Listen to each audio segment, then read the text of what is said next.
Welcome back to our final episode of the set review of Lord of the Rings for ManaTutor MTG Draft. If you haven't viewed our other episodes, please check out the rest of them, starting with the lands and artifacts where we go over our grading scale. Today we're going to be covering the rares and mythics. There's a lot of them, so because of that, we didn't want to make an episode 3 hours long. We decided to pick out a few key rares to talk about. So we'll start by going over the rares that we both agree are highly graded, basically bomb level cards. We'll talk about those. Then we're going to go through a long list of the rares where we have differences, a large difference in our grade, where the difference is basically one full grade or more. You'll find there's a lot of those. That's common. This is probably the episode where we're going to have the most amount of disagreements and discussion on a particular card. Just how rares go. And lastly, we do want to also pay attention to the rares we both think are unplayable in Limited, just to call it out so you know what cards to skip over without really considering live in a draft. So with that, yeah, exactly. So with that, we're going to discuss each one. We'll have the person who rated the card the highest kind of give their intro take, and we'll have the counterpoint respond to it after that. Yep. So first up, we have Bilbo's Ring. For 3 colorless, you get a legendary artifact equipment. As long as it's your turn, equipped creature has hexproof and can't be blocked. Whenever equipped creature attacks alone, you draw 1 card and you lose 1 life. Equip Halfling 1 or equip anything else 4.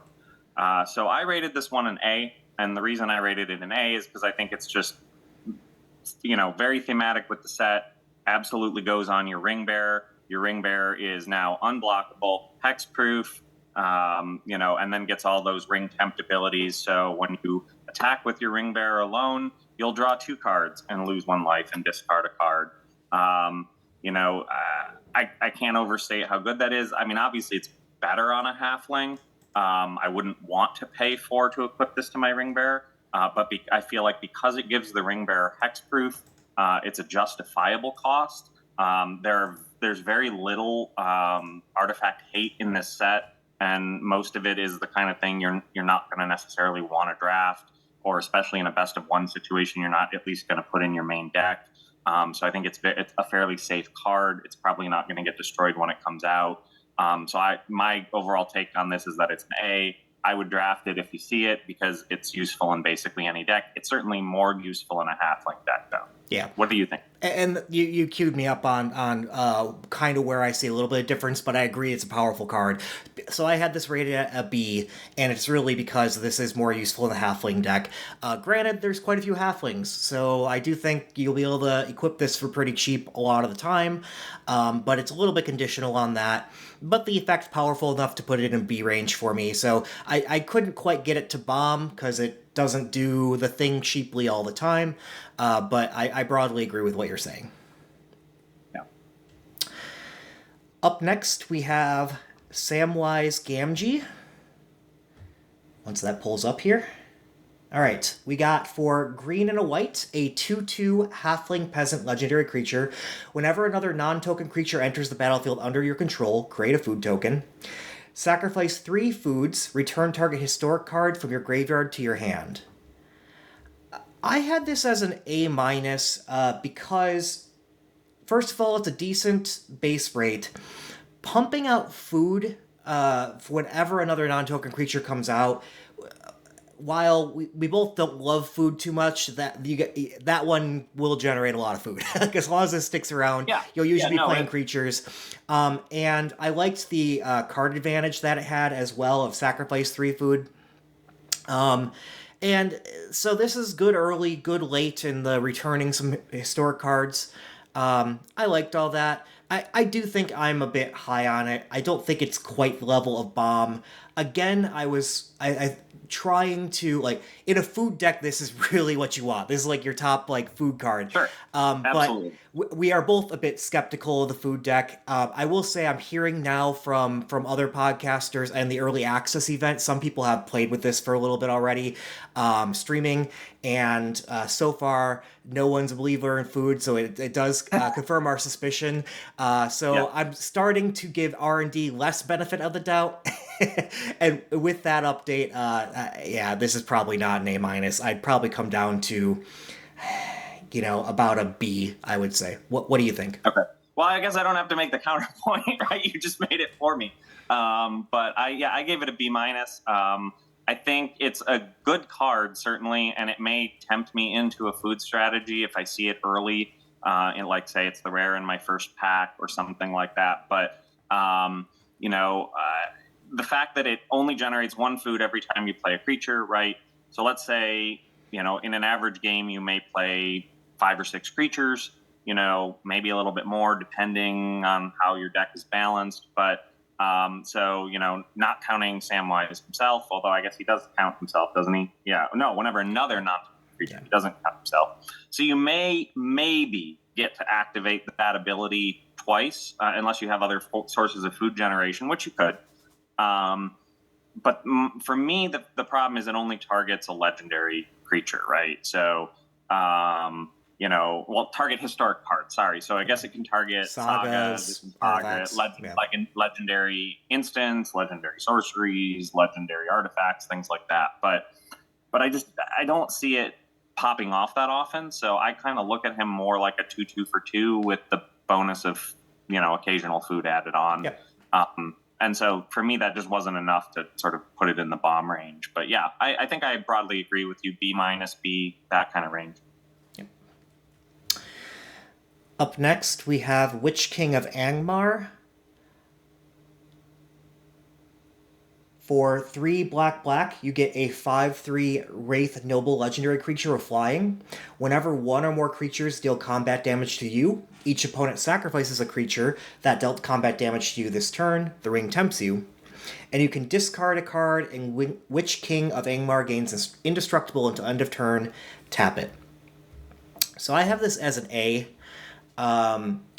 Just to kind of give a little bit of my grading scale, cards that win you the game are A pluses, right? Like on the spot. Obviously, this is not that. I do think this is one of your more powerful A's. Essentially, 5/3 flying for 5 is okay to begin with. And the clause where it basically says this thing can't be killed because of the indestructible, there are some exile effects out there, but these tend to play quite well whenever you have a card as powerful as this that can't be destroyed. It seems like there's a decent amount of card draw in the set, so I do think you will have spare cards a decent amount of the time, so you can keep on making it indestructible. And then that other clause of whenever one or more creatures deals combat damage to you, their armies withering away. I see all that combined and think card advantage that can't really be gotten rid of on an already reasonably efficient creature. That's a bomb to me. What do you think? Yeah, I mean, I rated it a B initially. I think I might come up on it a little bit. I'm not sure I'm convinced it's absolutely a bomb, but I do think it's a very good card. I would certainly take this. I would certainly be tempted into black with this. But yeah, I mean, I think I agree with everything you've said. I'm just not sure I'm quite up at the same level on it. But it is a very good card, and I would highly recommend people probably draft this if they see it and they're at all considering black. Yeah. Okay. I think this card was also called one of the best cards for Modern. Not that that necessarily matters. A lot of the cards we talk about are going to be good in Constructed and not good in Limited, but it doesn't have anything on it that would be good specifically just in Constructed, right? Versus Limited. So just want to mention that. Yeah. Up next, we have Rangers of Ifillion. For 2 blue, you get a 3/3 human ranger creature with vigilance. When it enters the battlefield, gain control of up to one target creature with lesser power for as long as you control it. Then the ring tempts you. A 3/3 vigilance for 4 is fine, but one that then steals a creature and then ring tempts you, I think is quite good. It's not quite card advantage because yes, if they kill it, they get their thing back. But this type of effect, it requires them to it basically they have to save their removal for this, and if they don't, you do effectively get card advantage. So these kind of cards tend to play quite well in limited, and with all that, I have this as an A minus. And yeah, I don't. In my mind, this is between a B plus and an A minus. So that's kind of where I'm at, and I just lean towards the A minus. What do you think? Yeah, I had it as a B, and I'm actually thinking I want to come up to a B plus on it after thinking about it more and some of the discussion we've had. I'm not quite sure it's a bomb, but like for me, the single most useful part of this card is stealing your opponent's ring bearer. Yep. And it's very thematic with the card because in the movie and the books, the Rangers take Frodo and Sam captive, right? So like they steal the ring bearer effectively. So I like the card's thematic resonance with the set, but also it's just very good to be able to steal your opponent's ring bearer. Oh, and then by the way, the ring tempts you, so you can now make that your ring bearer. Right. And start attacking them with their own ring bearer, which is certainly a very good ability depending on what their ring bearer is, if it's any good. But at the very least, it prevents them from getting in that card advantage with the ring bearer. And to me, that's what maybe bumps it up into that B plus range. I'm not quite sure if it's a bomb. I'd kind of want to see it played and see how it fares before that, because there could be situations where you just play this and it's a 3/3 vigilance for 4. But hey, if your opponent doesn't have any creatures out or only has bigger creatures, you're either in a very good or a very bad situation. Yeah, no, that's fair. Well, you're not in a bad situation, I guess, regardless. So, like, the floor is pretty high still as just a 3/3 vigilance Sure. creature. But the fact that you are limited to basically 2 power or less to steal definitely is a hit to this. Yeah, I'm willing to, because of that, go down to like the B plus range. I think that might be more appropriate. But I have an affinity for these type of cards. I love cards that play as a creature, so you still get battlefield presence and ultimately add even more to your board or destroy your opponent's board all in one card. Yeah. I guess here's the question: what percentage of the board does it hit at 2 or less? Yeah, so 2 power or less. I didn't look into the numbers for this one, but this would be a pretty significant amount because there is. Most of the creatures have lower power than they have toughness by design of the ring thing, right? Like, the ring is meant to be put on a card where you have higher toughness than power. So I would imagine this is probably near half the like creatures. 40%. Yeah, maybe, like probably slightly under 40, half. 45. Yeah. No, I mean, I think it's pretty good. Yeah. Up next, we have one that we agree quite a bit on. Galadriel of Lothlorien. For 1 green-blue, you get a 3/3 elf noble legendary creature. Whenever the ring tempts you, if you choose a creature other than Galadriel as your ring bearer, scry 3. Whenever you scry, you may reveal the top card of your library. If it's a land card, put it on the battlefield tapped. I mean, yeah, basically 3 mana 3/3 that puts a land onto the battlefield tapped. There were cards in the set that effectively did that without a creature on it. Right. Yeah, like, and then you get to, with the Scry 3 item as well, like that plays into all the green-blue synergies. So with all that, I'm at A minus. What do you think? Yeah, I had it at a B plus, but I may be underrating it just a little bit because it may be a true bomb here. I guess, I mean, for me, it's a question of mechanics, and my understanding though is you can scry 3 first, and then that second ability triggers after you've decided what to put on top, and so you put the land on top, obviously. That's exactly what it is. Yep. Yeah. So that may be the difference that bumps it up into the A range, because odds are if you're scrying 3, probably a good percentage that time, probably let's say maybe more than half, I would imagine. If you're playing 17 lands in a 40 card deck, you draw 3, the odds of picking a land are probably more than half. So, I would say, you're almost always going to get a free land out of that. And that's going to, add to your tempo. That's going to then remove land draws. So, every time you're drawing a card, you're probably drawing something that's not a land. You won't have to play lands anymore.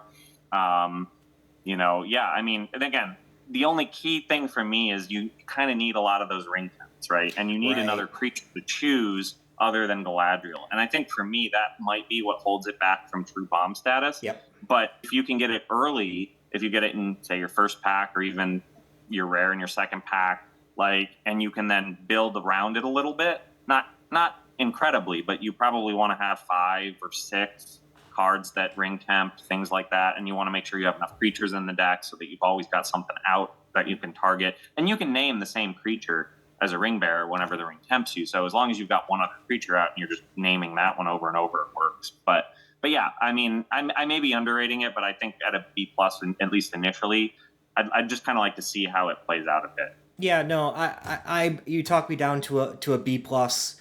The fact that it doesn't happen when it comes into play, I think I made my initial estimate thinking that when this came into play, you get to scry 3 and do the thing, and it's not. It needs the ring tempt. In fact, the fact that it doesn't do it right away is pretty big.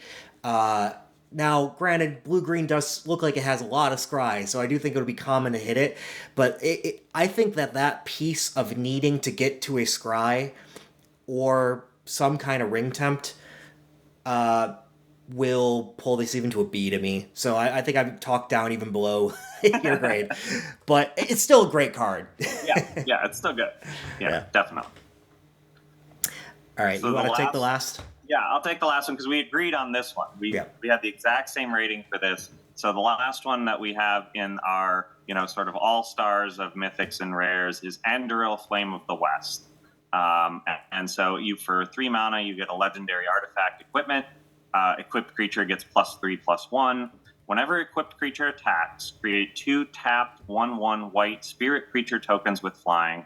If that creature is legendary, instead create 2 of those tokens that are tapped and attacking, and it has an equip cost of 2. This is just an outright bomb.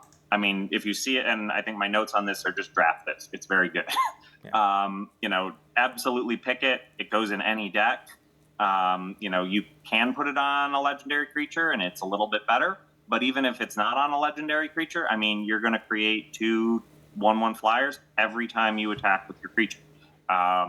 There's not a lot of artifact hate in the set, so even if the creature you got it on dies, attach it to one of those 1/1s flyers, right? So now it's a 4/2 flyer that you created on your first attack, and it just keeps going and going and going. I would not be surprised if this is one of those cards that's up there that it is singly most responsible for increasing your win rate. If you get it in a pack and draft it and play it in your deck, because the odds are when this is played, it's probably going to dramatically swing the game in your favor. Yep. That's what I think of it. Yeah, completely agree. Nothing really to add besides, I'd be curious. This has to be top 5 for sure in that win rate ad column in 17 lands. So we can monitor that over time. I think this makes top 3. It might not be the number 1. I do think there might be some cards that have a better chance of turning your losing game into a winning game, but it doesn't excuse the fact that this is just a straight bomb that goes into any deck. So yeah. I mean, just play it. If you get it, play it. All right. Yeah. Let's move on to the cards where we had the most disagreement and talk through those. Up first, we have Eon Fearless Knight. For 2 red white, you get a 3/4 human knight legendary creature with haste. When it enters the battlefield, exile target creature an opponent controls with greater power. Legendary creatures you control gain protection from each of that creature's colors until end of turn. So I gave this an A, and I gave it an A because a 3/4 haste for 4 that can exile another creature, that's getting to about A range. I I'd say that actually gets it to about A minus range when you can add the legendary clause, because like the legendary clause there can possibly swing for a game win with this thing with haste, and then getting a bunch of your other legendaries to be able to get through type of thing with protection from those colors. So that's why I gave it an A. Rereading it though, I am going to come down to a B, because I ran the numbers on greater power than 3. That's pretty low. That hits 23% of the commons and uncommons. So it's not quite the 4 mana, 2 for 1 that I was thinking of when I graded it. But I got it as a B now. What do you think? Yeah, I originally rated this a D, and it was entirely for the reason you just discussed, right? That I didn't think it hit a lot of the set, and so it was very situational removal in my mind. It's like playing a card that says destroy target creature with, toughness, or sorry, power 4 or greater, right? Which is, not what I would consider a particularly great removal spell. Obviously, you're right. This is a 3/4 haste for 4. It's not terrible. I'm probably too low. I'm certainly too low at a D. I'm not sure I could bring it up enough to where it would draw me into red white. But I definitely think it's in the playable range. I was clearly, maybe I didn't read it wrong the first time I was playing it, or I was too tired. But I would probably make this like a C or C plus in that kind of range, just because I'm only going to be able to count. I feel like I'm only going to be able to count on it for that, 3/4 haste for 4. The other kind of ability is a bonus, and if you can pull it off, great. You could take something huge off the board for your opponent. But yeah, I mean, I think I'm in that probably, let's say C plus range. Okay. For it. So we're maybe not quite as far as we originally were, but because you came down a bit and I came up a bit, but we met somewhere in the middle or close to it. Yeah, I do think you'll be able to hit a creature more often. So, just because 23% of the creatures are hit rates, you expect your opponent to have multiple creatures and build up a board, so it'll hit more often than that. Also, I do anticipate this more as like one of your high-end cards that you play like later on, so they do build a board presence. I really don't want to play this until I can get that ability to hit. And there's things like if they are building up in a mass army, which at least in the the early access games, people were building up some pretty big mass armies in those, bigger than I thought would happen, and we'll see how much that continues throughout the rest of the set. But I think you can at least pick off in a mass army with this a good amount of time as well. So, yeah. All right. Up next, we have King of the Oathbreakers. For 2 white and black, you get a 3/3 Spirit Noble legendary creature with flying. Whenever it or another spirit you control becomes the target of a spell, it phases out. Whenever it or another spirit you control phases in, create a tapped 1/1 white spirit creature token with flying. So to me, this reads kind of similar to that 5/4 indestructible card that you don't have to discard a card to make it indestructible. It is definitely a little bit different than that with the phase out, but a 3/3 flyer for 4 is already a fine rate, and the fact that nothing can kill this because it'll phase out and then phase back in if you try to target it, and then whenever it does or another creature becomes a target, that's a spirit, so white black will tend to have spirits. That's the color for it. You get extra 1/1 flying spirits. That's a nice bonus on top of it. So with all that, I had given this a B plus, and I think that's a little bit high for what it is. But re-looking at it, I think it's a B. What do you think?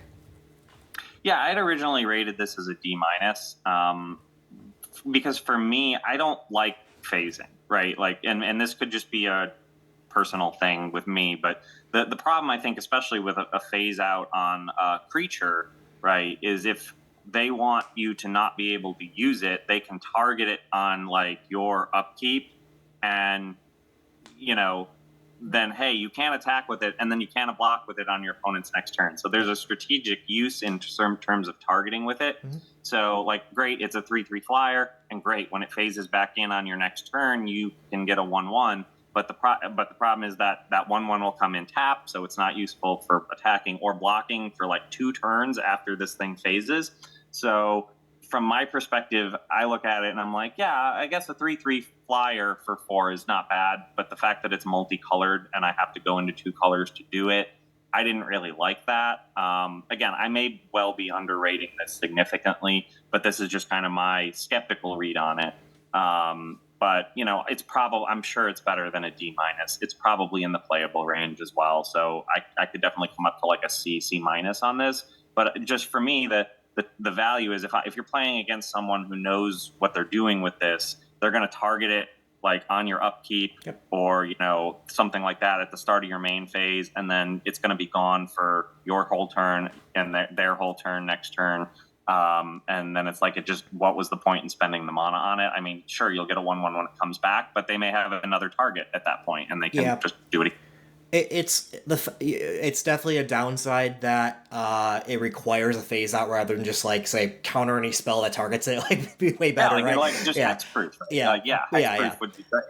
But at the same time, if they're trying to do that, I'm happy for them to waste a card for that long term of me getting the item back and coming back even with another 1/1 on top of it.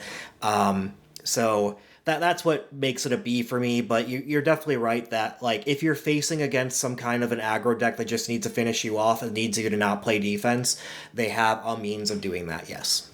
Yeah, and that for me is kind of what takes it out, right? Like you're counting on it being in the air to be able to maybe swing over your opponent, and if they can stop that and then stop you from blocking with it, that to me, I'm not sure makes it worth the salt. But I like I said, I'm willing to admit I totally underrated this initially. I just don't like. I think I just underrated because I really hate phasing as a mechanic. Yeah. But yeah, it's definitely playable. I'll probably say, let's say a C on it from me and my sort of final grade on it. But I'll be interested to see how it plays. It may well overperform. Yeah, Wizards also went for so phasing existed in Mirage and then basically died off for something like 2 decades, and then I think they brought it back. And they did that because they also thought it was a very confusing mechanic. And so they basically agreed with you, but they're starting to need to change up things and come up with new inventive game statuses and stuff. So apparently phasing on a spirit, kind of makes sense. Yeah, definitely. So next up was one that I rated higher, and we have Lost Isle Calling. For 1 colorless and 1 blue, you get an enchantment. Whenever you scry, put a verse counter on Lost Isle Calling. For 4 colorless and 2 blue, and you exile Lost Isle Calling. Draw a card for each verse counter on Lost Isle Calling. If it had 7 or more verse counters on it, take an extra turn after this one. Activate only as a sorcery. So this one, I rated it as a B, a straight B. I think it's certainly a synergy, right? You have to be playing scry with this, and you have to be playing a significant amount of scry. But there are a number of scry cards that are scry on a stick. Whenever this creature attacks, scry. Whenever something happens, scry. We just talked about Galadriel. Whenever the ring tempts you, scry. So as long as you can get some of those going, along with a couple of other sort of instants and sorceries that may scry, I think, you can certainly get a number of verse counters. Now, whether you'll get the 7 required to take an extra turn, you may not. But even if you only get 5 and can pay 6 mana to draw 5 cards as you're sort of losing steam potentially in a game, that's very good. I don't think it's bomb status. It's not going to win you the game outright unless you get that take an extra turn and you've got the creatures to just like pummel your opponent. But I do think it's very good, especially when you combine it with like the ring bearer mechanic that allows you to draw and discard a card, because you're going to tend to go through your cards a little bit quicker and you'll get those scry cards, I think, a little bit more often. So yeah, I really like this one, and my grade was a B. I hear what you're saying when this is drawn and played early in the game. But my issue is you sometimes will draw this late in the game, and now you don't have the potential to start racking up all those scries. And that inconsistency, I don't think is worth it for me to play in limited. So therefore, I gave this an F. And that's my reasoning.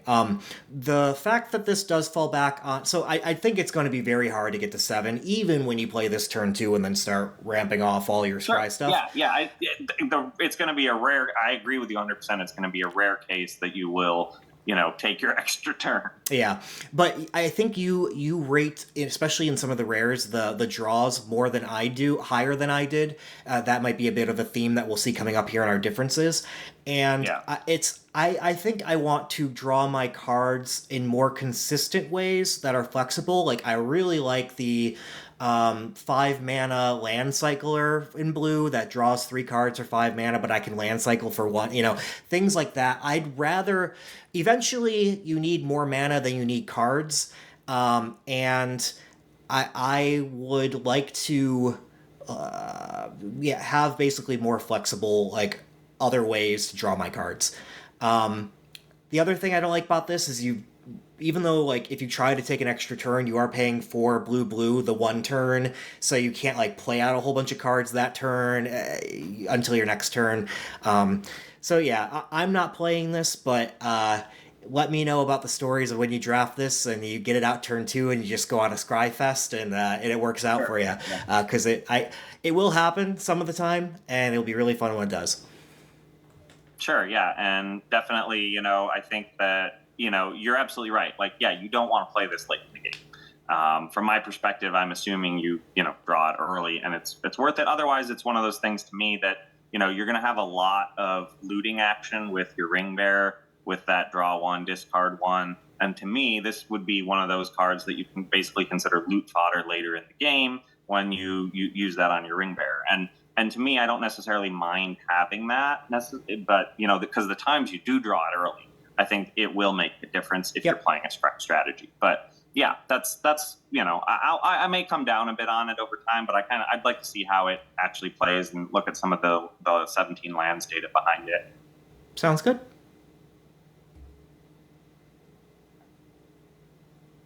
So next up is another one that I had rated a little bit higher. Well, not a little bit higher, let's say. It was actually fairly higher than yours. But it was Sting, the Glinting Dagger. So this card you get for 2 mana. You get a legendary artifact equipment. Enchant an equipped creature gets +1/+1 and has haste. At the beginning of each combat, untap equipped creature. And equipped creature has first strike as long as it's blocking or blocked by a goblin or orc. And it has an equip cost of 2. So I rated this an A. I think it's a great piece of equipment. Giving anything +1/+1 in haste is, in my mind, generally pretty good. Being able to untap it at the beginning of each combat effectively gives it vigilance. Or if for some reason you are able to take more than 1 attack in your turn, it also gives it, that ability. I personally think it's great, specifically for a ring bearer that is like a 1 power ring bearer, because it makes it 2 power. And I like the ability to be able to attack with the ring bearer every turn, and then also have it on defense as well, because a lot of those ring bearers have, much higher toughness than they do power. They're like 1/3s, 1/4s, things like that, and this makes it like a 2/5. 2/4, something along those lines, which is a pretty decent blocker. And so it's kind of a shame to, attack with it and then not have it on hand. So that's really the reason I like it a lot. The first strike, it's going to happen sometimes if you're playing against an orc or goblin-esque deck, but I don't think that that's something to really rely on. But overall, I may have rated it a little too high at an A, but I definitely think it's up there, maybe in the A-B+ range. Because I just think it's a good card, and it's versatile. You can put it on whatever you need, put it on your flyer, swing, and then have the flyer for defense, things like that. So what do you think? Yeah, and I mean, the flexibility of artifacts is great to, like, delay the decision. You can take this put it in any deck and then, kind of wait till you figure out your colors later type of thing. And I mean, the haste ability will come up sometimes. That could swing in for, you effectively pay 2 on top of any creature you just played later in the game and get the haste on there. And then the untap, so the vigilance type effect is definitely a big bonus. My problem with this is, other than that, this reads as a very expensive short sword. I like short sword specifically because of how cheap it is. And this is 2 to play and 2 to equip, so 4 mana versus your 1 to play, 1 to equip, which just is so much more, especially when, like, 1 mana is easy to fit in with other plays and stuff during a turn. You can split it throughout. 2 is harder, and if you need to do all of this combined, you have to pay all 4. It's just pricey for what you get in my mind. So therefore I had a D+. But I can see, picking it higher because of the flexibility, things like that. It has all that going for it. But I'm going to stick with my D+, and we'll see how this plays. Yeah, for sure. Definitely. Up next, we have the Balrog, Durin's Bane. It's 5 black-red for a 7/5 Avatar Demon legendary creature. It costs 1 less to cast for each permanent sacrifice this turn. It has haste. It can't be blocked except by legendary creatures, and when it dies, destroy target artifact or creature an opponent controls. I put this as an A-. You'll see again the card advantage cards that are board presence when they come into play. I love those. And this one is a good finisher, so it's 7 mana, that definitely hurts it. It's a good finisher in that it's hard to block. When you do block it, it has to be blocked by legendary creatures, so you're basically going to kill their legendary creature. And then, if this dies, you can destroy target creature on top of that. So it just wipes out the board, or is a finisher, which is exactly what you want to do for 7 mana. It has the sacrifice synergy, which is a little bit of a cherry on top. I don't think that's coming up too often, but just how it will play the end game and destroy tons of permanents otherwise gives me an A-. What do you think? Yeah, I didn't really originally like this. I think I've come up on it a little bit. I originally rated it a D, just a straight filler card, but I'm certainly willing to acknowledge some of the things that you just said. I do think it's definitely a finisher. I think what really held me back from it is the cost of 7 and the fact that you're never really going to probably get it for cheaper, just because that sacrifice mechanic is not going to come up reliably. Maybe you'll get it like 1 cheaper for 6. It's definitely better for 6, but I don't like effectively having to tap out, for an entire turn. And realistically speaking, this is going to be like a turn 8, maybe turn 9 play, because you're probably not going to have a land every turn for your first 7 turns. But so in that case, for me, I just looked at it and I was like, I'd rather almost have like a 3/3 and a 4/4 that each cost 3 and 4. Split that a little bit. I like the haste. I think this is definitely playable. I'd probably come up to like a C on it. But I'm not sure. I'm just not sure because that cost is super high, and I feel like you could get a couple of other really good cards instead. Especially, there's a lot of good cards in red and black, as we've talked about when we talked about the commons and uncommons, and I'm just not sure that I would pick this over some of those. Yep, that's fair. Up next, we have Boromir, Warden of the Tower. For 2 and a white, you get a 3/3 human soldier legendary creature with vigilance. Whenever an opponent casts a spell, if no mana was spent to cast it, counter it. Sacrifice it, and creatures you control gain indestructible until end of turn. The ring tempts you. Basically, I like that this is a above rate creature to start as a 3/3 vigilance for 3. I don't care at all about that counter spell piece. Yeah. But yeah. That's almost never going to come up. I do really like the sacrifice ability, though. So basically, this passes the vanilla test, and if Boromir is about to die, you can sacrifice it and give everything else indestructible on your side of the board, and the ring tempts you. And this is going to make it really hard for them to attack into you, because you can just set up so you kill everything of theirs as long as you have a board. And even if you attack into them, it makes it harder to block. You might not want to do that and attack with Boromir. They might just let things through and let Boromir die type of thing. It depends on, maybe that's good for you. Maybe it kind of gives all your other creatures evasion and you can finish off the game. But with all that, I think that this is a B+. Yeah, no, and I'm going to acknowledge right off the top, I don't know what I was doing when I was reviewing some of these rares. I also gave this one a D, and I acknowledge that was far too low. I'm not sure it's like I'd come up to the B range, and if I did, it might only be B-, borderline C+. A 3/3 for vigilant, 3/3 vigilance for 3 is definitely very good. However, I'm just not 100% sure on that sacrifice, how often that's going to be useful. Like, I agree 100%, situations you just described will come up. I do think that, you're playing white, you're probably more likely to be playing a sort of weenie focus, like soldier focus, that kind of thing. And I'm not sure that, giving a bunch of 1/1s indestructible is going to make a huge difference. But I could totally see it coming up. I could totally see it being useful.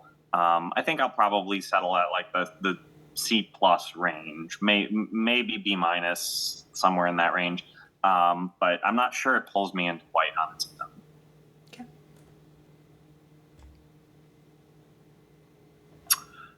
So next up, we have Horn of the Mark.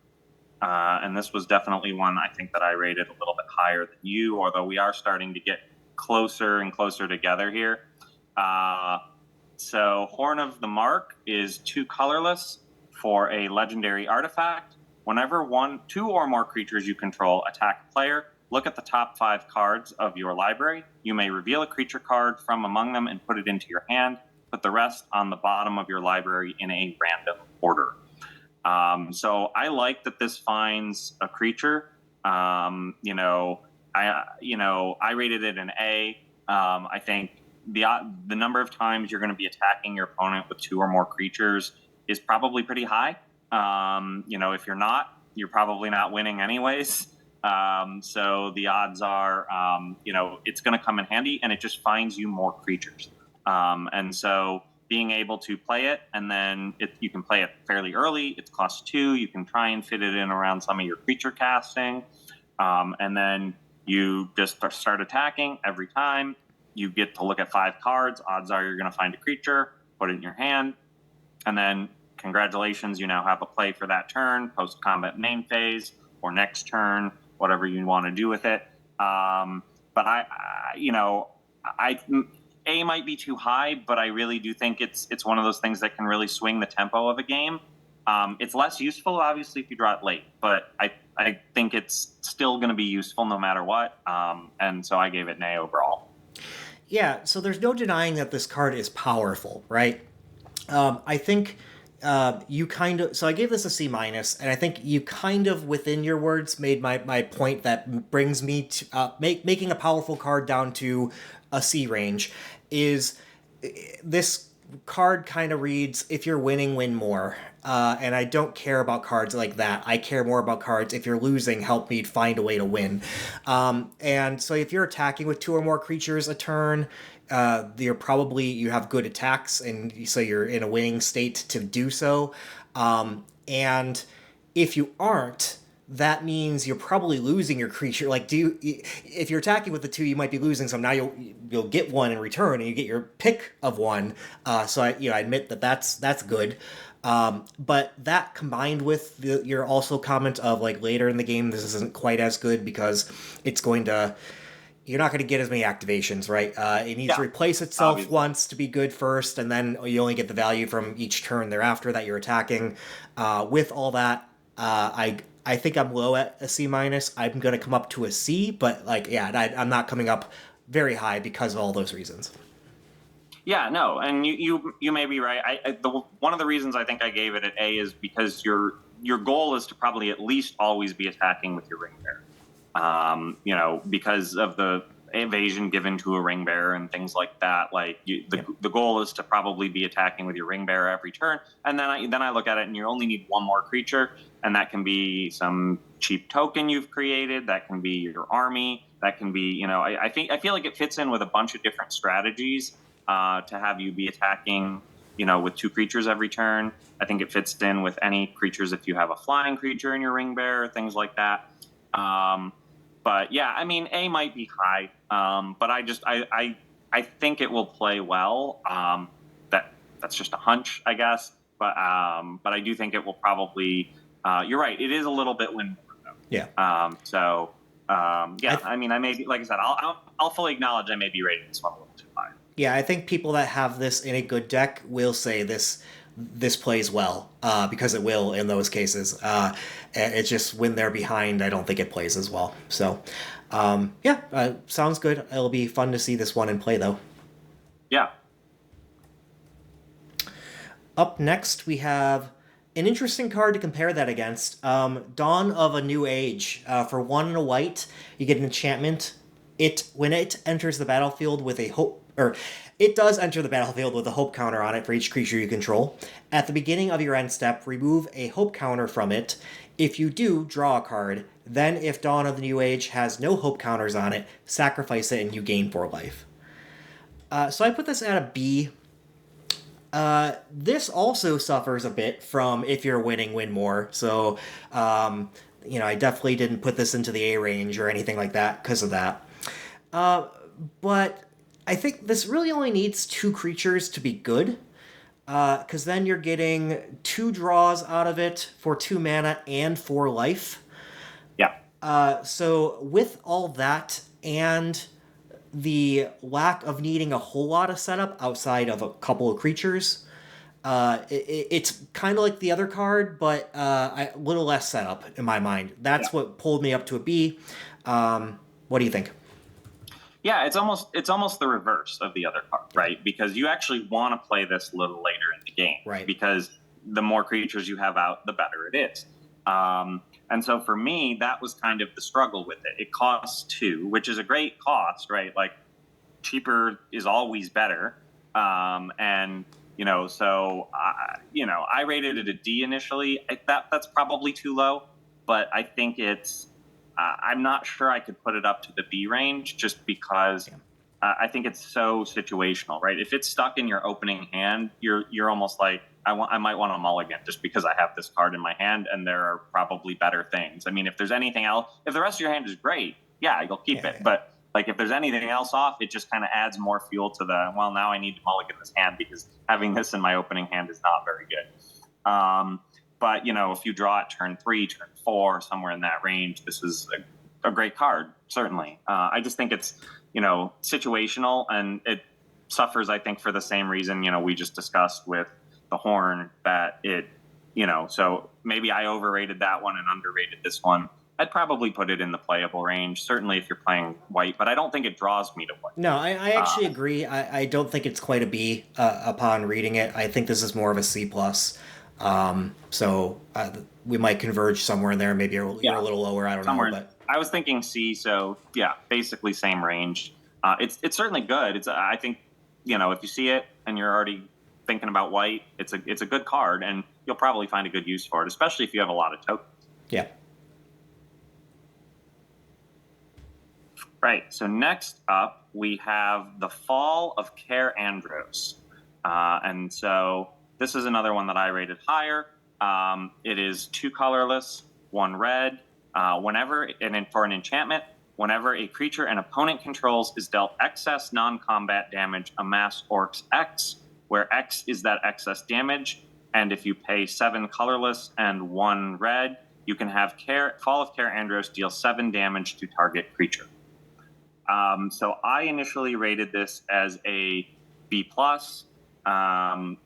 Overall, it certainly synergizes really well with the amass strategy, but I do think it's somewhat of a powerhouse if you have ways of dealing non-combat damage. Certainly, if you draw this later, this is a finisher. This definitely can be a finisher card, right? it costs 3 on its own, but then if you've got 8 mana and you can just every one of your turns deal 7 damage to your opponent's creatures and amass Orc's XP. If you deal 7 damage to a 1/1, you're getting a 6/6 creature out of it. And you could be doing that every turn and killing your opponents and replacing them with your own. So that's expensive, right? But it's one of those things that it's reliable too, because there's not a lot of enchantment hate in the set. So odds are if you get it out, it's probably going to stay out.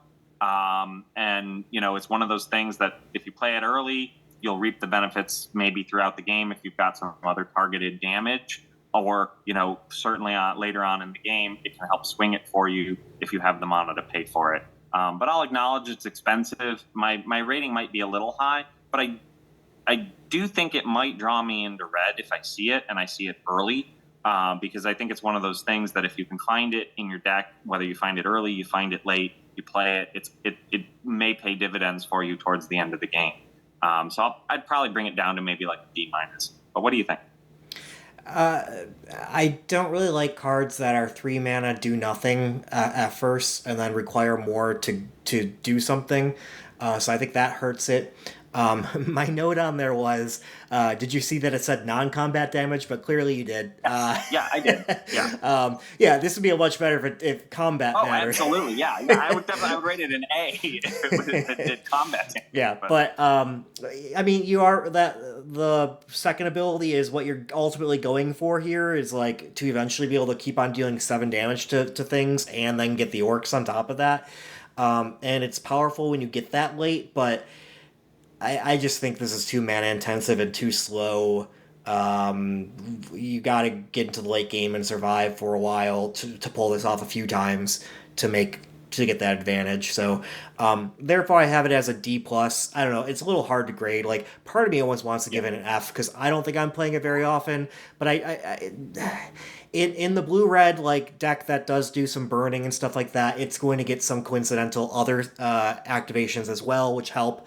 So I think this is a playable. I don't think it's in the playable range, but I think it's filler. So yeah, we will see how this pans out. Yeah, definitely. All right, up next, to continue the discussion of one of cards that some think is playable, others do not, between us two, we have Isildur's Fateful Strike. For 2 black, we get a legendary instant. Destroy target creature. If its controller has more than 4 cards in hand, they exile cards from their hand equal to the difference. So I put this at C+. I think this is a strong black card. I'm mostly speaking from recent limited has been good for 4 mana non-conditional instant removal. Once you get to 5 mana, it's not good anymore. I know that's just one jump. It's weird, but it does matter, and non-conditional removal is always useful in limited, and at 4 mana, that's pretty good. They did throw some upside on it, and I do think that upside, while won't come up often because you're usually going to have less than the 4 cards in your hand, there is a lot of card draw. Your blue decks definitely could have 7 cards in their hand for quite a while type of thing. So I wouldn't discount that can come up in a reasonable number of situations, but I'm mostly grading my C+ off of the 4 mana destroy anything instant. What do you think? Yeah, so I rated it an F, and I agree with everything you said. The only problem, I think, is there's so much good black removal in this set at the common and uncommon level that I can't see taking or spending a pick to take a 4 mana cost, But I can't see spending, 4 mana to play a destroy target creature, even with that upside. I'd much rather spend 2, and you can, watch our video on black to kind of see why some of those other removal spells, and while those are in some cases conditional, I think they are not so conditional that it makes it very hard to do. And I just think if I see this, I might. I mean, F is probably too low. It's certainly playable, but it was just sort of a split second hot take sometimes too. Just yeah. Right. That's a good take, that you can get your black removal elsewhere. Like, I do like that take. I would be happy to play this and all that other removal. like Sure. so, Yeah. Yeah. but there are black picks that I have above this. Like I even have the 1 mana -2/2 rated a B, right? Like above what I rated this. And then there was the murder variant, which I think I put at B-, which is a 3 mana to destroy anything. And you're not going to always get both of those cards in every pack. So sometimes just your best pick in a pack will be Sure. Yeah. your 4 mana destroy. And if this comes up and you don't see any of those, yeah, I would definitely take it in that case if you're playing black. But I mean, I think like I said, my rating was just kind of out of sheer spite, mostly to be like, there's so much good black removal in this set. Yeah. Why put this on a rare? I love the hot takes. Yeah, that's my hot take for this one. So, all right. Up next, we have Press the Enemy. For 2 blue, you get an instant. Return target spell or non-land permanent an opponent controls to its owner's hand. You may cast an instant or sorcery spell with equal or lesser mana value from your hand without paying its mana cost. So I got this as a C+. I think in your spells deck, where you're going to have a lot of instants and sorceries, and I think this basically reads as counter what your opponent wants to do. Yes, it goes to their hand. Or if they don't play a spell that you really need to counter, you can still get the bounce effect with something, So I'm never I feel so cozy leaving up my 4 mana and saying pass turn, and I'm just defended. You know what I mean? Like I feel so safe. That warm, cozy feeling is what gives me the C+.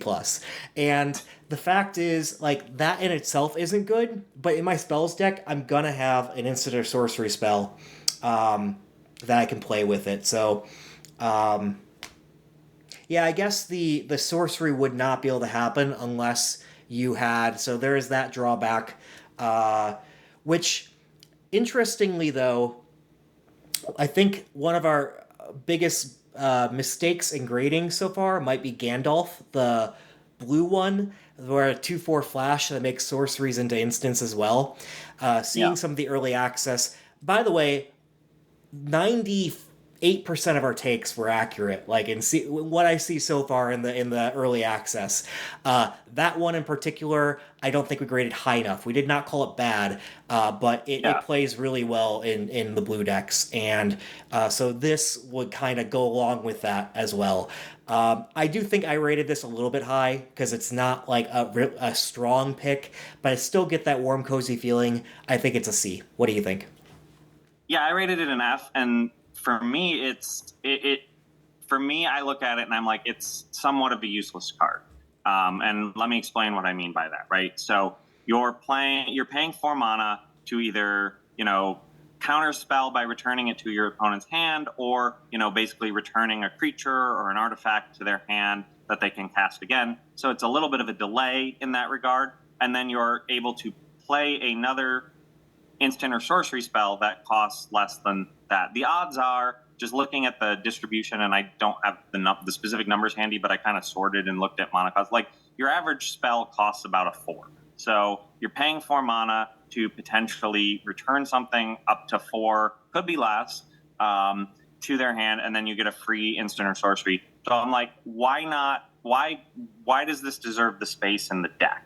Because I would rather maybe just play that extra removal spell, which may be useful in like a more permanent removal, or just even a sheer counter spell over it, and then a counter that costs 2, and then my removal that costs 3. Maybe it costs 1 more than 4, but for me, it's like the more permanent counter and the more permanent form of removal. And so I kind of looked at this and I was like, I'm not sure it really does a whole lot to deserve its spot in the deck. Yeah, in a way, this does hurt your card advantage. You're right.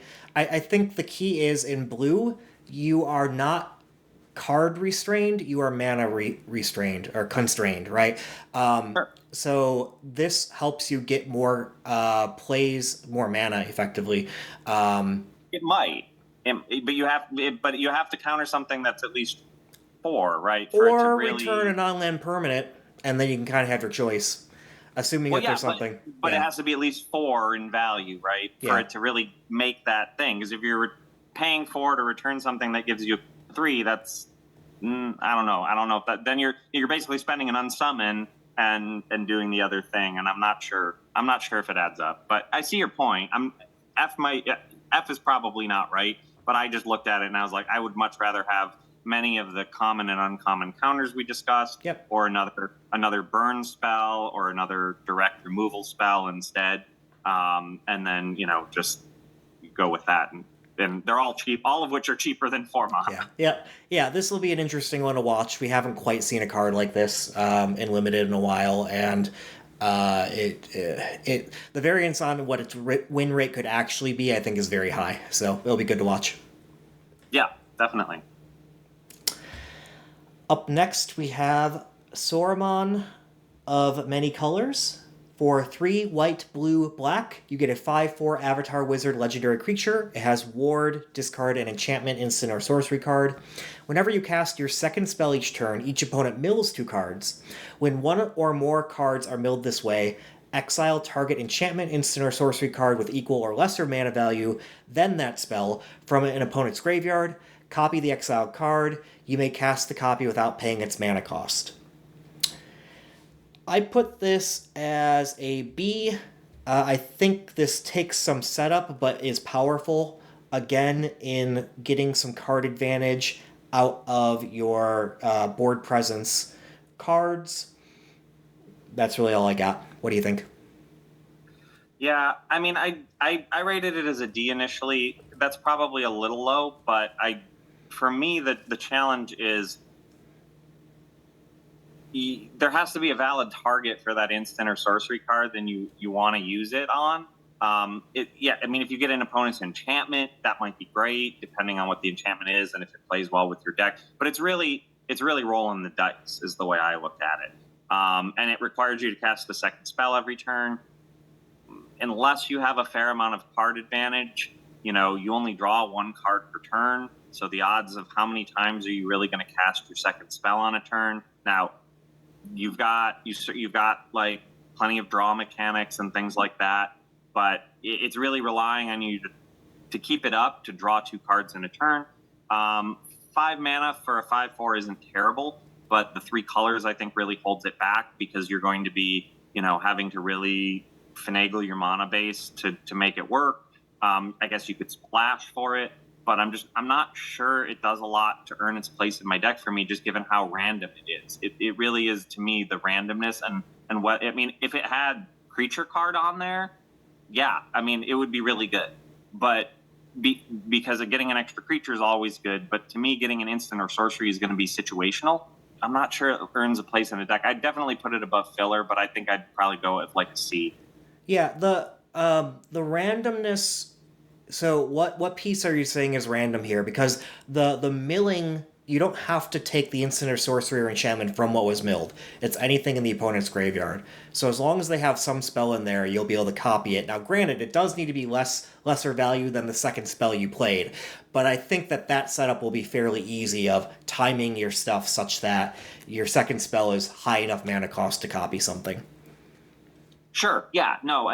But again, what's random for me, right, is you're relying on whatever you pick or whatever's in your opponent's graveyard being useful, right? Yeah. Like, now it may not be useful in your situation, right? Like it might be, and hey, like there's certain things that are always useful. Direct damage spells are generally always useful. Removal's going to be useful most of the time, but there are things that are like, hey, scry 2 or something like that. Scry 2, draw a card or something like that, which is useful, but like, again, I'm not sure of the utility of this. I think there's certainly a high ceiling for it if you get the right cards, but I think the floor is also pretty low, and that's for me why I'd probably come up to about a C on it. Okay, yeah, that seems reasonable. I'm gonna stick at my B because I do think that this will trigger fairly often, and my worst concern is that they can destroy it before I can trigger it, but it has the ward as well, which I like on that, so that's what makes me feel cozy at a B, just to describe like why I'm where I am. But it may play out worse. We'll see. But does it draw you into those 3 colors all at once if you see it? Yeah. I would find a way to get a splash on it. Okay, here. Okay, I'll admit this. It doesn't have green. I really wish, like, I like my triple cards that have green. So Yeah. there is a point to be said there, but I would find a way to splash this, yes. Sure. Okay. So next up, we have one that I rated higher. We have the One Ring. Not the One of One Ring, which is a $2 million card, and absolutely an A if you get it. Draft that. But the One Ring, which is 4 colorless mana for a legendary artifact. It's indestructible, as one might imagine. When the One Ring enters the battlefield, if you cast it, you gain protection from everything until your next turn. At the beginning of your upkeep, you lose 1 life for each burden counter on the One Ring, and then it has a tap ability that puts a burden counter on the ring, draws a card, and then draws a card for each burden counter on the One Ring. So I rated this as a B. I like this card. I like that it, sure, the first time you activate it, it's only replacing itself. But the bonus thereafter is that you can tap it and delay the life loss until the beginning of your next turn. So I kind of look at it as you use it a couple of times early on, maybe. I mean, you're not going to play it super early because it costs 4, but, like this is a play it mid-game, tap it once, draw your card, then you start losing a life every turn, tap it twice, but then right when you're like, I just need a little bit to push me over the edge, and you can draw it to get your finisher in there, or you can tap it that last time and kill your opponent before your next upkeep, and it, doesn't trigger and kill you. So I like it. B might be high, but I would probably still keep it in the B- range. I do think it's a good card. And I do think it's something that, if it did the damage immediately, I wouldn't like it. But I like that it delays it because it gives you that option of drawing the card and then playing whatever you drew that'll potentially help you win the game. What do you think? Yeah, I mean, I don't think it's a bad card. I have it as a C-. I'll play it. I, again, kind of like my card draw elsewhere. That's kind of the reason for my C-. I do think the life adds up. But it's a playable card. I like that it gives you protection for everything for until your next turn. Like, that helps kind of make up a little bit for some of the life loss you'll get later on. So I gave it a C-. I think I'm staying there. I will say I did see this played against Luis Scott Vargas in the early access event, and it didn't. Luis Scott Vargas won the game against the guy that played the One Ring, and the One Ring.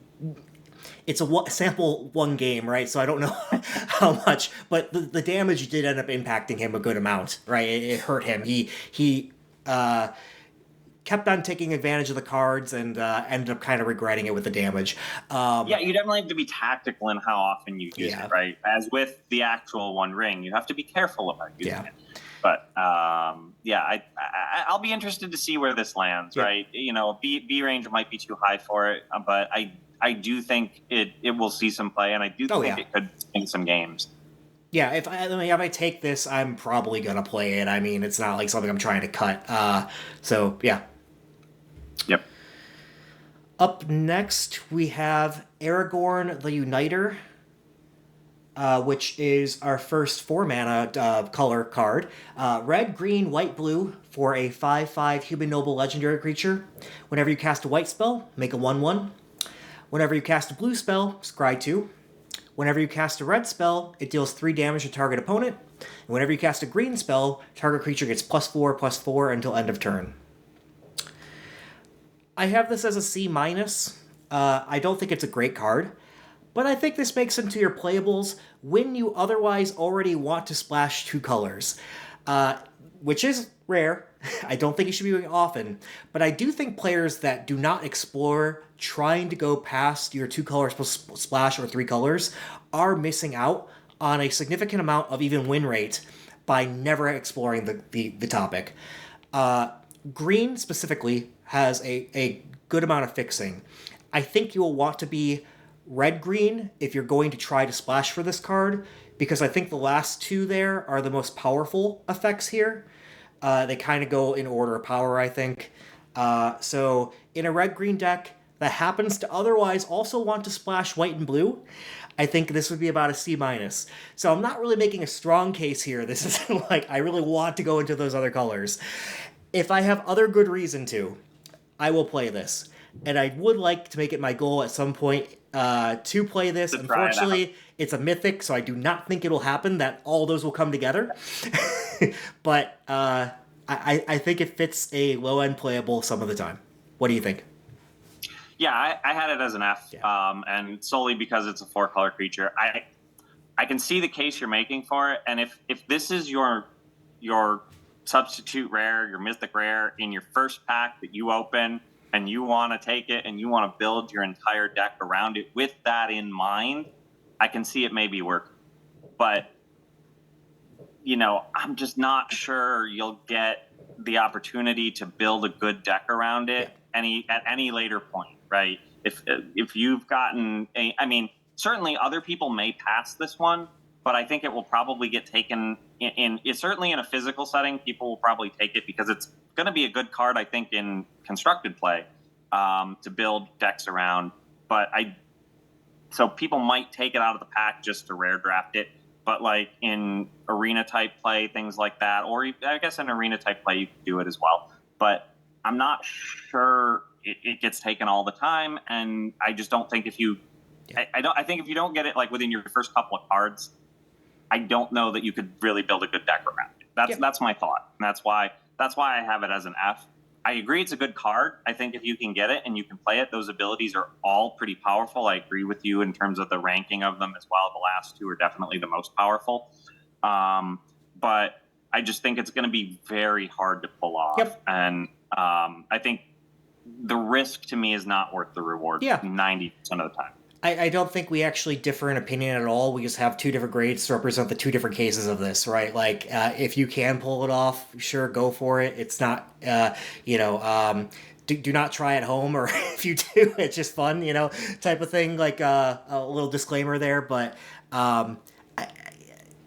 it's feasible some of the time when you start off with this and want to build around it. I think you can, if the right colors come around, the right fixing comes around, you can get a reasonable deck out of doing so.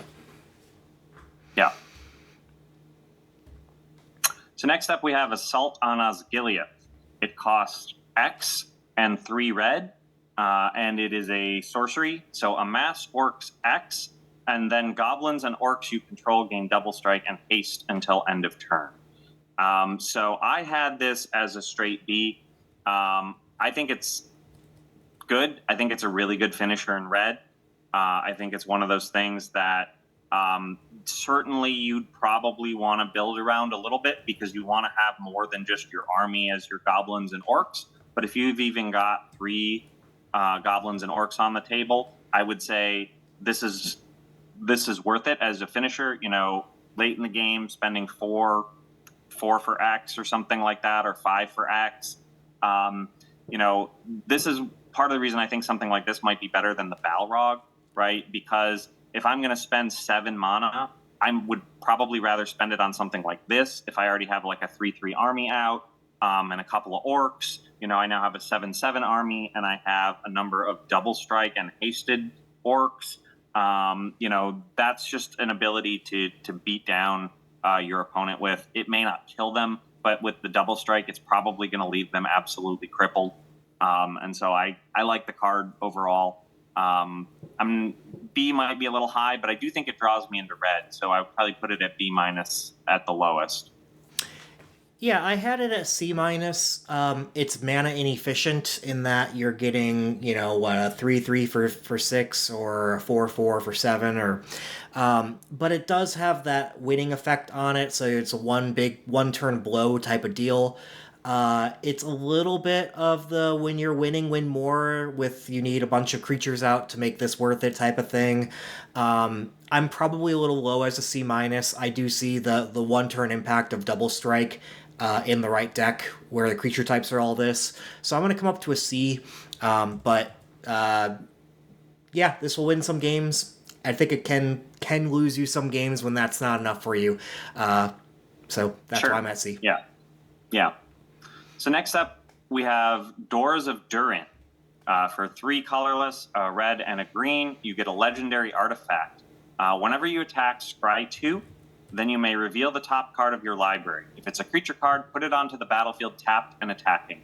Until your next turn, it gains trample if you control a dwarf, and hexproof if you control an elf.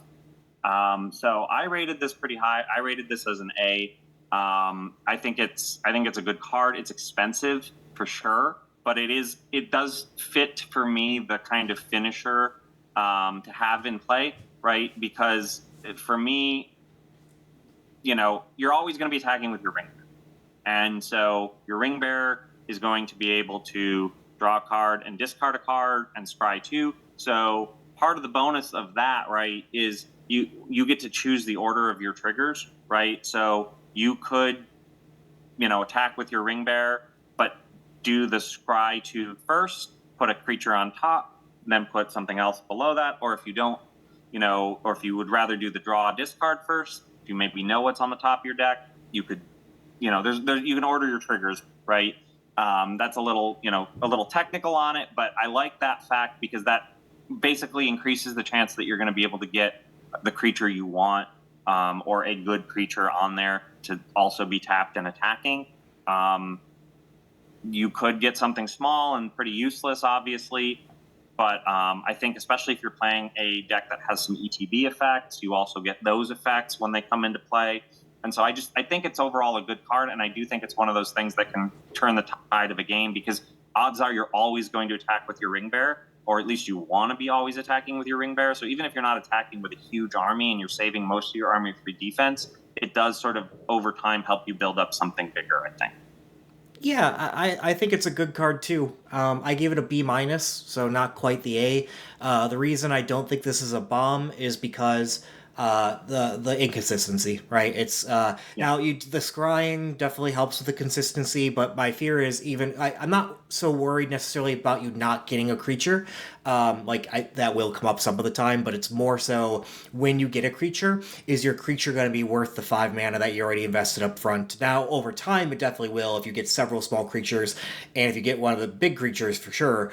It's just that inconsistency I tend not to like, so that's why I only have it as a B minus, a pull into these colors. Yeah, I agree it's a strong card. Yeah. So next up, we have Fangorn Tree Shepherd. It costs 4 colorless and 3 green, so it's a very expensive for a legendary creature. Tree Folk, 4/10. Tree Folk you control have vigilance, and whenever one or more Tree Folk you control attack, add twice that much green mana. You don't lose unspent green mana as steps and phases change. So I rated this, and I was the high one at it at a B minus. I think it does draw me into green because I think it's a decent finisher, or at least it contributes to your finisher. It can block basically anything. Since it has vigilance, you can also attack with it. I think it honestly makes a fun and interesting ring bearer opportunity because it can block with it can attack and take whatever's going to be dealt to it and then still block. And it'll give you mana. It'll give you all of that. So I think it's interesting, but it doesn't get the job done. But I do think it would probably draw me towards green. And so for that reason, I had it as a B minus. Yeah, I mean, you made my points. With all that, with everything you said, I agree, and that gets me to a D plus. It's basically just a giant butt. I like big butt creatures, and I cannot lie. But not enough to pay 7 mana for that big butt, and I'm at D plus. Yeah. Okay, that's fair. Up next, we have Horn of Gondor. For 3 colorless, you get a legendary artifact. When it enters the battlefield, create a 1/1 white human soldier creature token. And you can pay 3 and tap it, create X 1/1 white human soldier creature tokens, where X is the number of humans you control. I put this at a B.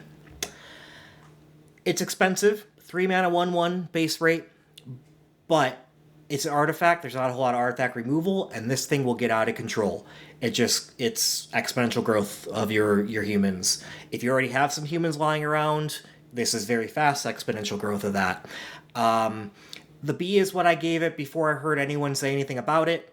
I'm starting to hear people call this a bomb, like in the early access play. Now, again, small sample size. I don't know that this is a bomb, but it's showing that people are seeing cases where this runs away with the game. Specifically, if you haven't checked out his stream, Numut the Nummy, is a YouTube streamer.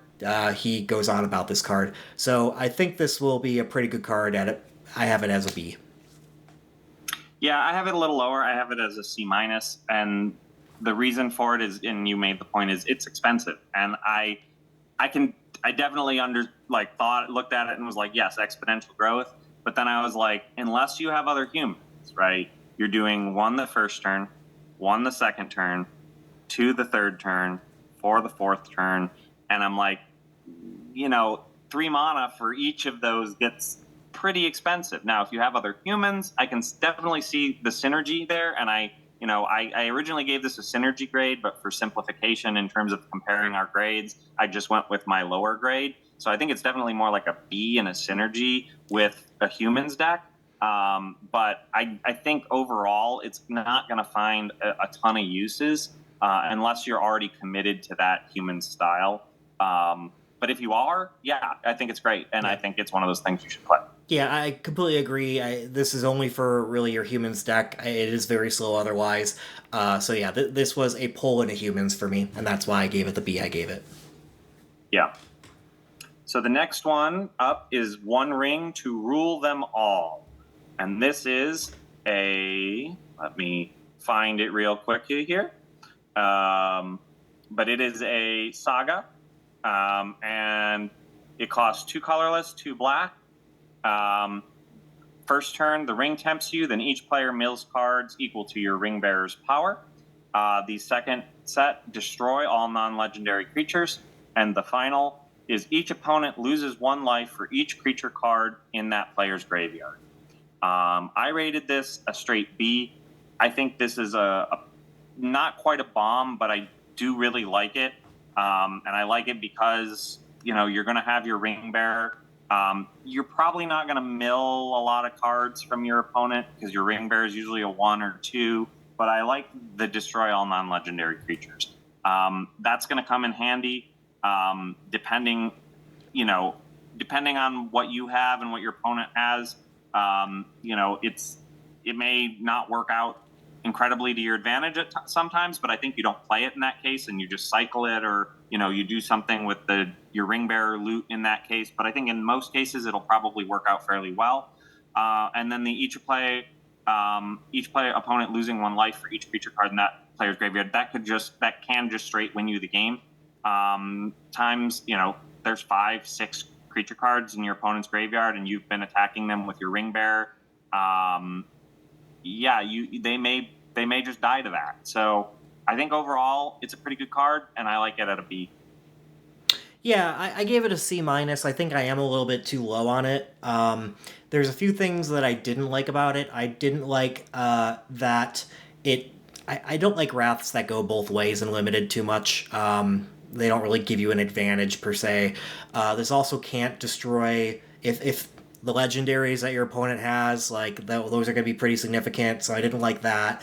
I didn't like that your opponent can set up for this, so they can see that all their creatures about to be destroyed, so they can prepare a little bit. Those are all the things I didn't like. What I do like is you can make it maybe even your huge mass creature, your ring bearer, and then get them to mill a ton of cards. So it helps the mill strategy. The 1 life then really can go off. And I do think I probably just in general rated the sagas a bit too low. So I want to come up on this one. I'm not quite sure how high to come up. I think I'm going to start with a C here, but I could definitely see this creeping into C plus, B minus type range as the set goes on and I play with it. Yeah. Up next, we have Orcish Bowmasters. For 1 and a black, you get a 1/1 Orc Archer creature with Flash. When it enters the battlefield, and whenever an opponent draws a card except the first one they draw in each of their draw steps, Orcish Bowmasters deals 1 damage to any target, then amass Orcs 1. So this, in and of itself, will trigger its, it enters the battlefield. You get a 1/1 plus 1 damage. And it's a 1/1, so you're effectively getting, 2/2 for 2 with 1 damage. And whenever an opponent draws their card, their extra card, which will happen a lot with the Ring Bearer and everything, I think this will trigger quite a bit. So a 2/2, or basically getting 2 power, 2 toughness for 2, plus a ping, plus growth. I do think that value will add up, especially with, and also this is Flash as well, which is nice with all that. So I just see this as quite efficient. I will note, this is actually the priciest card next to the One Ring in the set. And supposedly it's being picked out as a big Modern staple. Like, this is going to change Modern. So I'm not a Modern player, but just a fun fact that I found out today. So what do you think? Yeah, I rated this one, I think, early in my rating of rares, and I didn't fully think about the Ring Bearer mechanic, I think, at the time. And so I actually would come up on this a lot. I may be higher than, well, I'm not sure I'd put it higher than a B+. You had it at a B+, yeah. But it's very good. And the reason it is it will just completely nullify your opponent's Ring Bearer, right? Like, being able to deal 1 damage to any target, so that includes your opponent, and also it amasses Orcs 1. So if you're just creating a 1/1, every time they draw their card, when they declare their attack with their Ring Bearer, You're blocking their Ring Bearer with your new 1/1, and then it's dying, and you're not taking that 3 life if they've ring tempted enough times and things like that. And it just does that every turn. Right. So I can totally see it being very good.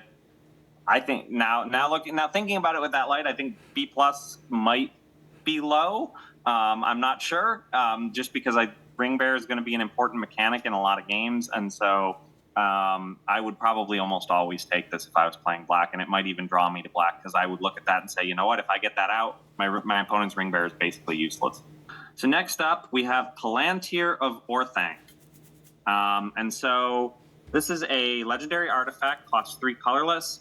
At the beginning of your end step, put an influence counter on Palantir of Orthanc and scry 2. Then target opponent may have you draw a card.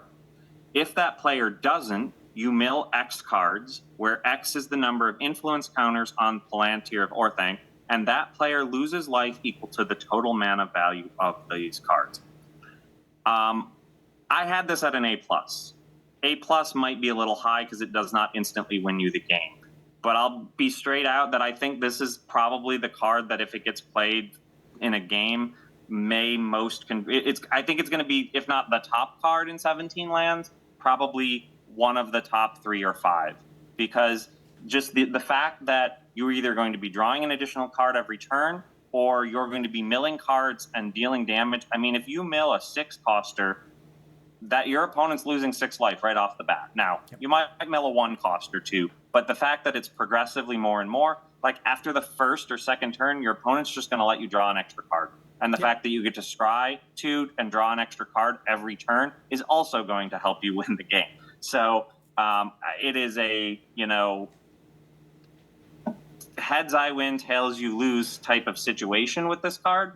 And the fact that it only costs 3, I like it. You can play it early, but it's not useless if you play it late. I think it can still swing the tide of a game.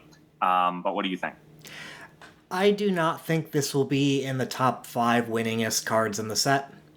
But I do think it is a good card. I have this as a B, for all the reasons you said. What I don't like is my opponent having options that they could work around. So I do think for the first couple turns, you should just take the damage, like you said, they could do. And then you're right, later on in the game, they can't really be taking the damage anymore, and they're gonna let you draw cards. When they do that, this needs to replace itself. It's a 3-mana, do kind of nothing otherwise. I mean, you are scrying and stuff, which definitely helps a lot. But you need, say you had 2 turns just to get some extra value other than the damage that was dealt, and then a third to really start making this good. In a way, it's a little bit slow in my mind, and I think there's other ways to get your card advantage other than this. So that's what makes me at a B, and we will see with the win rates.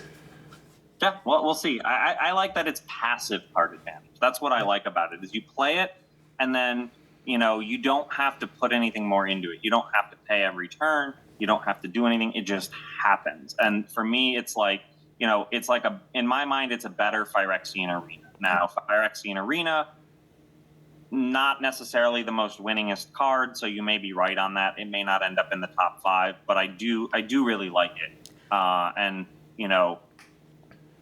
I don't think that this is going to be the most aggressive set ever or anything. So, like, with that, Phyrexian Arena got hurt by the fact that it was in an aggressive set where losing the 1 life at each turn really mattered. Well, here you're not losing life, first of all. Your opponent is. And I think you'll have some more time to get some benefits out of this. So all that bodes well for this. I just still think it's a little bit too slow to pull me into that bomb type range. That's fair. All right. Up next, we have Pippin, Guard of Citadel. For blue and a white, you get a 2/2 Halfling Soldier legendary creature with Vigilance, Ward 1, and tap. Another target creature you control gains protection from the card type of your choice until end of turn. 2/2 Vigilance, Ward 1 by itself is probably a B- or so. And that ability is strong. You can give any creature protection from creatures and just win any combat that you want at instant speed. I love this has Vigilance so that it can attack in when it's free to, and then also add on its tap ability later on. Yeah, that's why I have it as an A-. It's really efficient, and it's going to be very annoying to deal with. What do you think?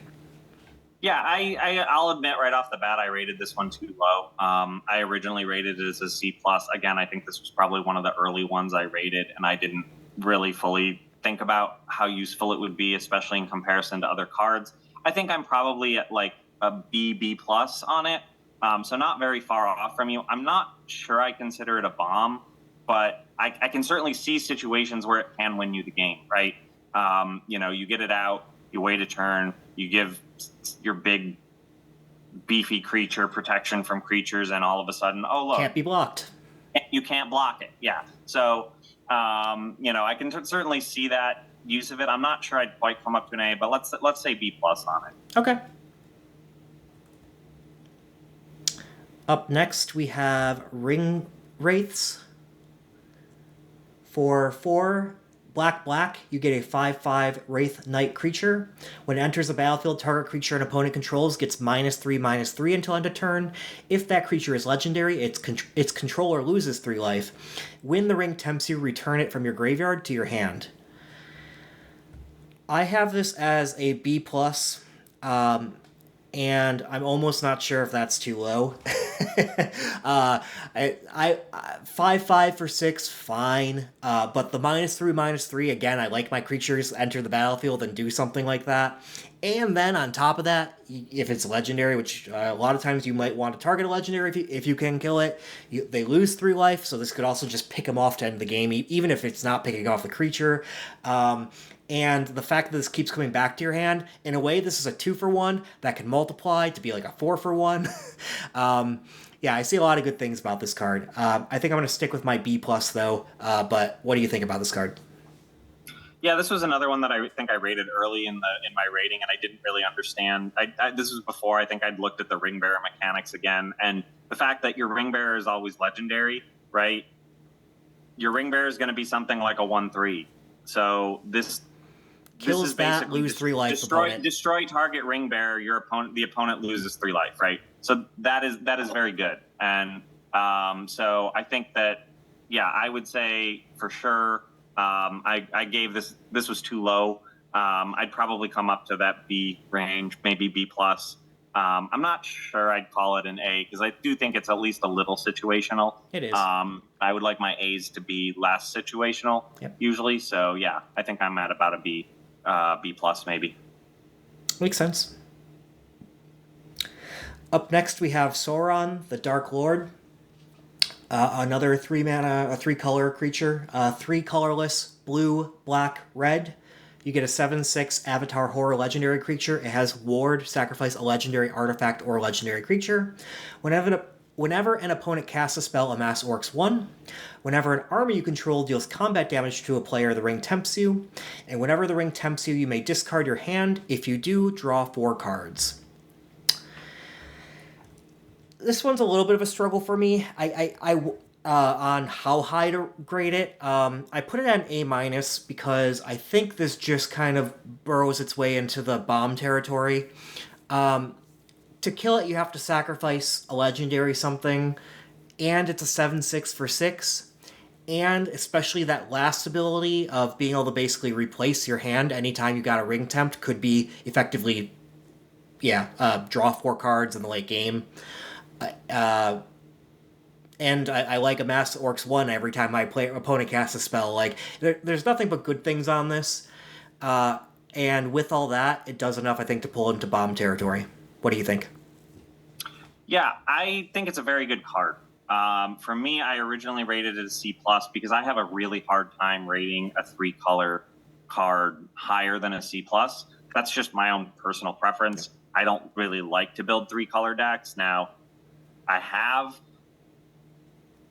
usually not fared as well as I with a 3 color deck when I build as opposed to a 2 color deck. And I want to note, I think people play too many colors too often in general. So you are, I think, better than the general population in terms of that. Like, people steer to 3 colors and more way too often. So just want to put that in there. That there are people that never explore 3 or 4. I think that's wrong. There are people that explore it far too often, and that's the majority of the problem of colors is people are trying too often to go too far. So your point is very valid.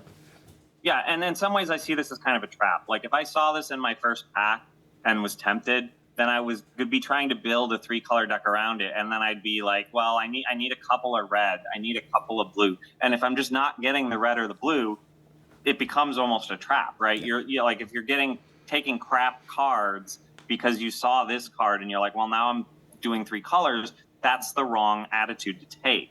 You need to be built, like, you could though build a 2 color deck and splash the 3rd for this, but in these colors, I think that's hard because you don't have a way to fix your mana base anywhere near as easily as with some like green. So I'm not sure about this one. I'm going to be interested to see how this one plays. I think if you get it out, it is an absolute bomb. But I think that the challenge is going to be to get it out. Because if you're trying to balance 3 colors, it's hard to splash because if you've only got 2 mountains in your deck and you don't draw one of those 2 mountains and you got this guy, it's useless. Yep. And so I'm not so sure. Like, I think it'd be really hard. I think this would be a hard one to balance, but I'm interested to see it played, right? Like, if it gets played, I think it absolutely went through the game almost outright. It's going to be very hard to not every time your opponent casts a spell to get a free creature. I mean, it's great. It's a great card. I just have a hard time rating it higher. When I get this, I'm upping the pick orders of my lands that add mana of extra colors to play legendaries, and even my land cyclers. I'll play that to help with some fixing sort of things like that. So yeah, I'm upping my other fixing. But I think you can get this reliably enough that I would sometimes first pick this. I'm not a big fan of first picking multicolored cards, so it speaks volumes that if I consider first picking this, it means I think it's a really strong card. Yeah, no, I agree. Absolutely, a really strong card. I think it will see good play in constructed. I'm not sure about it for draft, but like I said, I'll be interested to see what the stats are. Okay. So next up, in our last sort of, kind of disagreement range of cards that we had, is There and Back Again, which is a saga with for 3 colorless, 2 red, This is a really fun one, I think, and interesting. So up to one target on its first activation, up to one target creature can't block for as long as you control there and back again. The ring tempts you. The second one is search your library for a mountain card, put it onto the battlefield, not tapped, then shuffle. And then the third one is create Smog, a legendary 6/6 red dragon creature token with flying, haste, and when this creature dies, create 14 treasure tokens. Now, I gotta say, for pure lore value, this card is fantastic in so many ways because it references all of like The Hobbit in one card. Like even the 14 treasure tokens represents the 14 members of the party that went to the island and things like that. And so, or not the island, the Lonely Mountain, but so I love it for that pure value. But overall, I do think it's a fairly powerful saga. I rated it initially as a B because I think this is a potential finisher. It is expensive at 5, but I think once you get it out, like if it stays out, you're getting a 6/6 flying haste at the end. And even if it dies, you get 14 treasure tokens. Right. So, well, I don't really care about the 14 treasure tokens, but the 6/6 haste flying creature that you get by the end of it, especially with that haste. I gave it a C-. I'm too low on that. I'm going to come up to a C+. It doesn't quite pull me into red. I don't like how it's kind of pay the 5 mana, you don't get anything for it at first. Like, yes, one creature can't block, and that's kind of what you want in red too, though, so it's not nothing. And a ring temp. Oh, and a ring temp, yeah. The mountain on the battlefield, sure, but it's really about that 6/6 flying creature you get by the end of it. And I like that the haste makes up for the initial slowness. So I think I started a little too low, and I'm coming up to a C+. Yeah, that's fair. So next up, we have a couple of cards that we just, I think, both agreed are absolutely bad and that you should not play in Limited.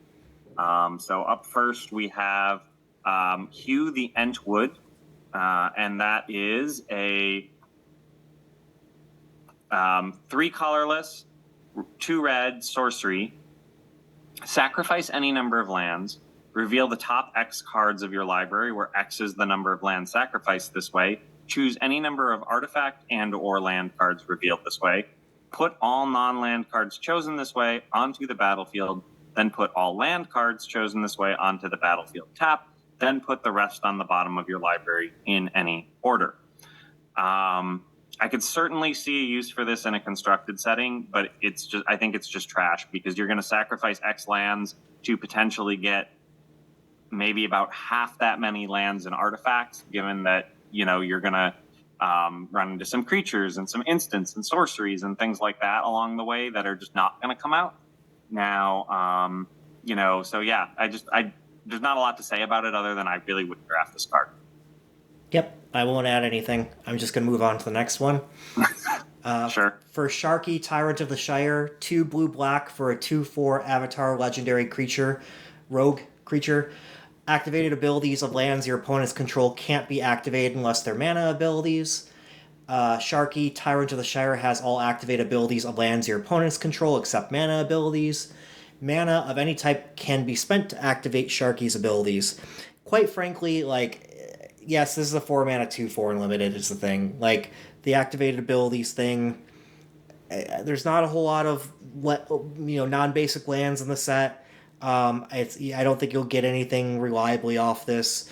Therefore, There's no good reason to play it as understated creature. You would have to really dig down deep into your filler range before you consider doing this. Like, have a draft that just went horrible, and you need a 2/4 for 4. So rather than state it's actually playable, I think we just both stayed in F for that reason. Exactly. Don't do it unless you absolutely have to. Next up, we have Tom Bombadil. He costs Woober, so all 5 colors there, 1 of each, for a 4/4 legendary creature, God Bard. And his abilities are, as long as there are 4 or more lore counters from among sagas you control, Tom Bombadil has hexproof and indestructible.